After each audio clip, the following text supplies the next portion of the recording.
So in this session, we'll discuss about a motion which is also known as the circular motion.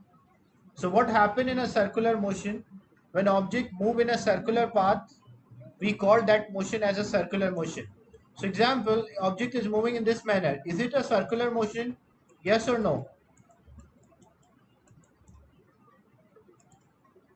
It's not a circular motion. Why? Because it's not a circular path.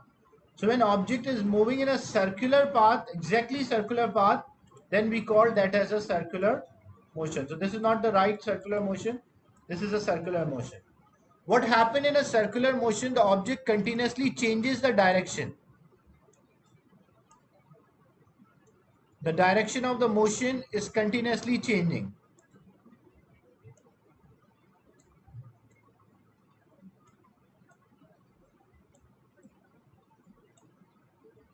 So example, if I say the speed was 5 meter per second at point A, at point B it is also 5 meter per second, at point C it is also 5 meter per second, and at point D it is 5 meter per second.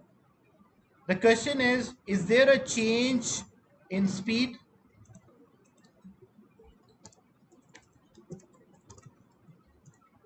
Yes or no?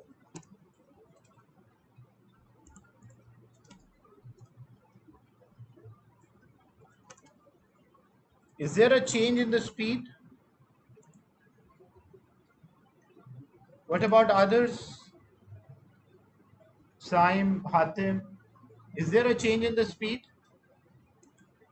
So here the speed is not changing, so we say there is no change in speed. The second part, is there any change in velocity?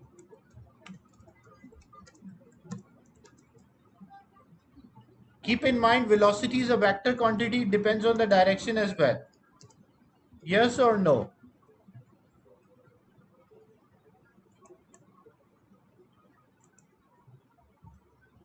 So yes, there is a change in velocity because the object is changing the direction.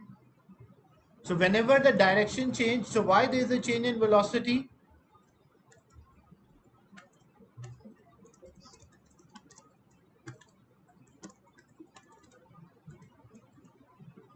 Because the direction is changing. As you can see, the direction at A is different from direction at B, and direction at B is different from direction at C, and direction at C is different from direction at D.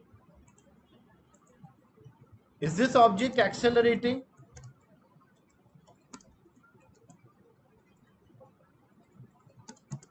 Yes or no? Acceleration means change in velocity. If there is a change in velocity, there is acceleration. Is this object accelerating? So because the velocity is changing, and whenever there is a change in velocity, this object is accelerating. It's not about, because acceleration or not only depends on the magnitude, it also depends on the direction. If the direction of velocity changes, the object will accelerate as well. And whenever the object is accelerating,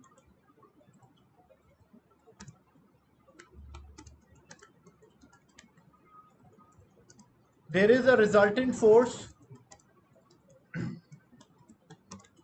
So there is a resultant force.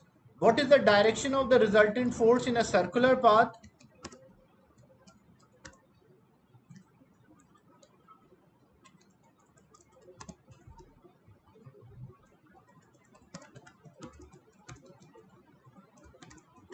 So the direction of the resultant force in a circular path, it is always acting towards the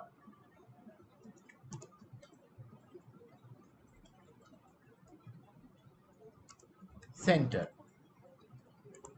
So example, if I say what is the direction of the force, so these arrows in the red are representing the direction of the force. So whenever we draw the direction of the force, it is always acting towards the center of this circular path.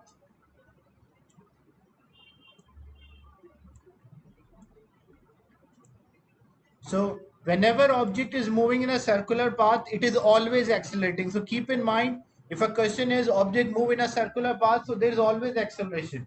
Why there is always acceleration? Because there is a continuous change in direction, and due to this continuous change in direction, the object is always accelerating.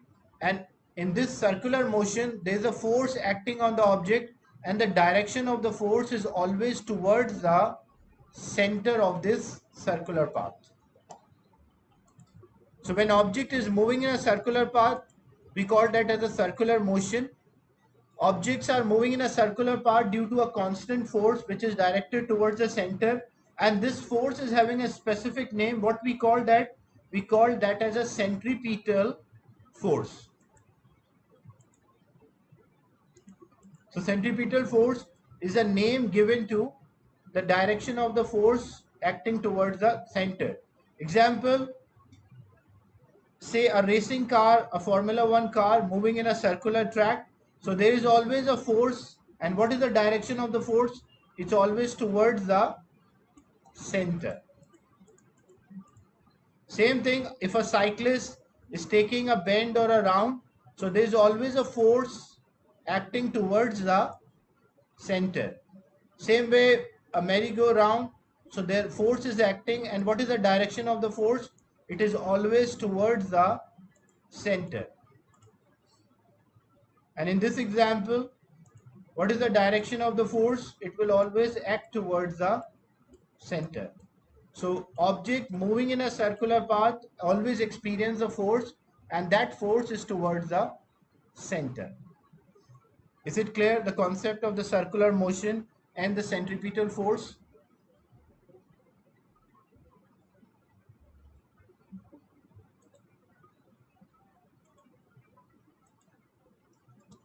Any doubt or a question related to this part?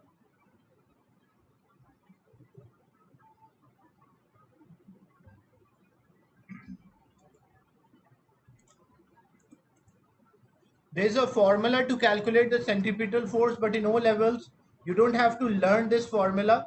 You just have to learn the factor on which this centripetal force depends. This centripetal force depends on the mass of an object. So if the mass of an object increase, the centripetal force will increase.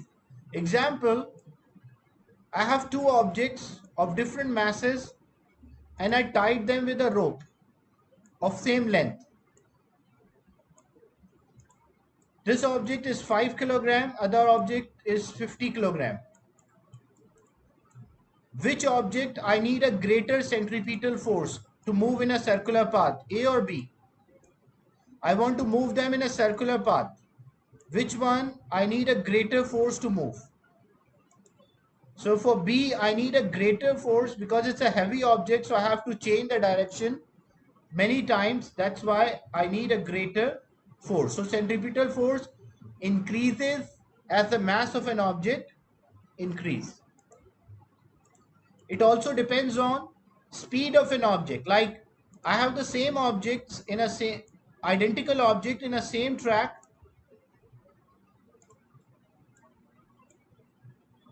but I want to move them at a different speed.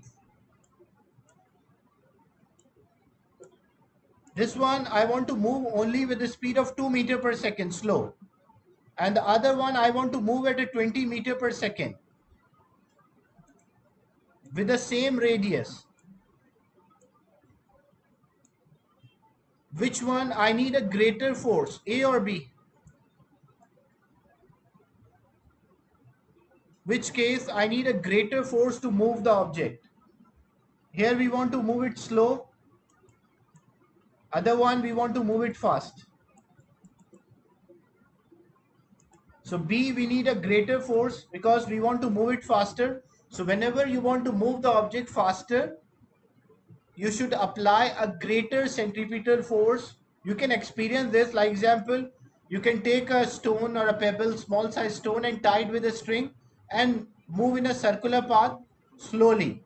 But if you try to move it faster, you can feel the force which you are applying by a string. That force will increase. So centripetal force, or the force which is acting toward the center, increases as the mass of an object increases, speed of an object increases. And the third one, if the radius of a circle decrease, we have to apply more centripetal force. Example, because in a smaller radii, we have to change, the force is needed to change the direction. So in a smaller radii, smaller circular path, we have to change the direction many times.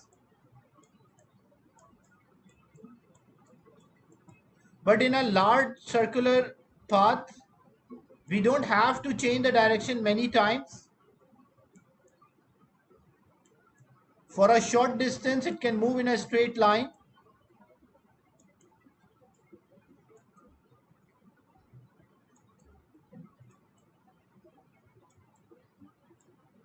So which one we need a greater force? In B, we need a greater force because we have to change the direction many times. As the force is needed to change the direction, here we don't have to change the direction many times, so that's why we need a smaller force. Is it clear? The three factors on which the centripetal force or the force of the gravity, centripetal force or force which causes the circular motion depends. It depends on the mass of an object. Heavy object, we have to move it with a greater force in a circular path. It depends on the speed. If we want to move at a higher speed, we have to apply a greater centripetal force. And it also depends on the size of a circular path. If size of a circular track or path is smaller, we have to change the direction continuously. That's why we have to apply a greater force as compared to a large radii. Both cases we are moving with the same speed, but with different force as we have to change the direction continuously. So planets are orbiting around the sun due to the constant gravitational force. So in that case, the gravitational force is actually the centripetal force. Like as these planets, they're revolving or moving around, as you can see, like this is a sun and all the planets are moving around the sun. So why they're moving around? Because there is a force of gravity, and force of gravity is acting towards the center. So we also say in this example, force of the gravity is the centripetal force. Is it clear? Any force which is directing toward the center when object is moving in a circular path, we call that as a centripetal force.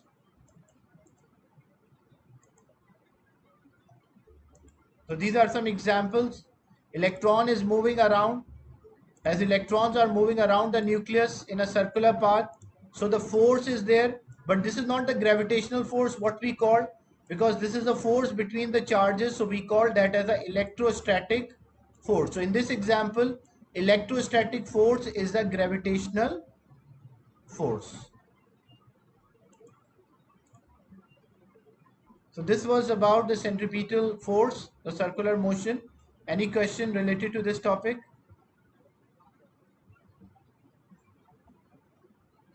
So exam point of view, what you have to keep in mind, you have to keep in mind the factor. You have to keep in mind the factors on which this centripetal force depends. You don't have to memorize any formula for this. And you just have to recall the idea that centripetal force in between the planet, as the planets are revolving or moving around the sun. So the centripetal force is actually, the gravitational force is a centripetal force.